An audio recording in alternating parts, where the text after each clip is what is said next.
জাকাত আমাদের ইকোনমির অনেক বড় টিঙ্কার এবং নিশ্চয়ই মানুষ জাকাত দেয়। জাকাতের বাদও দেখেন এত মসজিদ মাদ্রাসা যে হয়, নিশ্চয়ই মুসলমানরা দান করে, তাই তো হয়। মানুষ জাকাত দিতে চায় কিন্তু পারে না। আপনি নর্মাল ওয়েবসাইট দেখেন না, মানুষ speaker what website sells, it doesn't sell product, it sells convenience. আজকে যদি এরকম ওয়েবসাইট আমাদের থাকে, যেখান থেকে বা অ্যাপ থাকে, যেখান থেকে তাদের কাছে কার্ড থাকে, তাদেরকে আইডেন্টিফাই করতে পারি। অনেক প্রবাসী মানুষ আছে। আমি সব মাননীয় প্রধানমন্ত্রী ইংল্যান্ডে ছিলেন, দেখবেন আমরা ইংল্যান্ডে আপনার টিভিতে দেখতাম 1 ঘন্টার মধ্যে বাংলা চ্যানেলে সিলেটে কোনো একটা মসজিদে হাজার হাজার পাউন্ড তারা বের করে ফেলতো। ওয়াই? Because of accessibility. আমার মনে হয় যারা জাকাত প্রাপ্য তাদেরকে আমাদের এই সুযোগ করে দেওয়া উচিত, যাতে জাকাতটা আরো অনেক পপুলার হয়। অ্যাট দ্য সেম টাইম আমি প্রপোজ করব যে একটা জাকাত টেলিভিশন যাতে আমরা ইন্ট্রোডিউস করতে পারি, যাতে বাংলাদেশে যারা জাকাত নিতে পারে, যারা প্রাপ্য, তাদেরকে আমরা জাকাত যারা দিতে পারে সেই জনগোষ্ঠীর কাছে পৌঁছে দিতে পারি। এখন out of sight out of mind, অনেকে ইচ্ছা করলেও দিতে পারে না। জাকাতের সাথে আরেকটা কথা আমার একজন মাননীয় সংসদ সদস্য বলে গেলেন, রিবা বা সুদের কথা।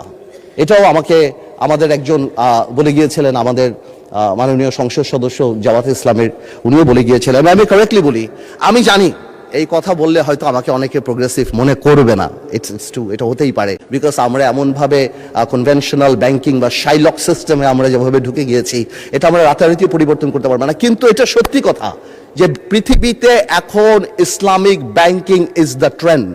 আপনি ইংল্যান্ডে যান, এটা সত্যি কথা, আপনি ইংল্যান্ডে যান, আপনি Al Rajhi bank, Maybank, Ahli bank, gate house, Islamic bank of Malaysia, এবং মাননীয় প্রধানমন্ত্রী যখন মালয়েশিয়াতে ছিল সেখানেও আমি বিবিসি একটা নিউজ দেখেছি about Islamic economy and Islamic শিল্প। We must promote Islamic banking. এক ইসলামিক ব্যাংক ডাকাতি হয়ে গেছে এই কারণে, যেটা আমার এক ভাই বললেন ওখানে দাঁড়িয়ে, যে ইসলামিক ব্যাংক ডাকাতি হয়ে গিয়েছে বিকজ ডাকাত খারাপ ছিল।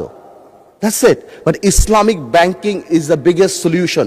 সারা পৃথিবী ইসলামিক ব্যাংকিং এর দিকে যাচ্ছে এবং সরকারের তরফ থেকে আমাদের এই ইসলামিক ব্যাংককে প্রমোট করা উচিত।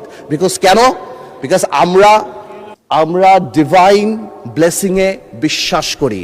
আমরা বিশ্বাস করি ইসলামিক ব্যাংকিং যত প্রমোটেড হবে বাংলাদেশে, ইসলামিক হবে, আল্লাহ তাআলার সেই রহমত, ডিভাইস ব্লেসিং আমাদের উপরে আসবে। এবং ইনশাল্লাহ আমার এক ভাই বলেছিলেন বেশ কিছুদিন আগে, আমি নাম বলবো না, উনি বলেছিলেন যে আমরা সিঙ্গাপুর বা কোরিয়া বা সোল হতে হবে। আপনারা যদি সুইসাইড রেট দেখেন তাহলে আপনারা অবাক হয়ে যাবেন যে পৃথিবীর 2nd বা 3rd সুইসাইড রেট সবচেয়ে বেশি হলো কোরিয়াতে।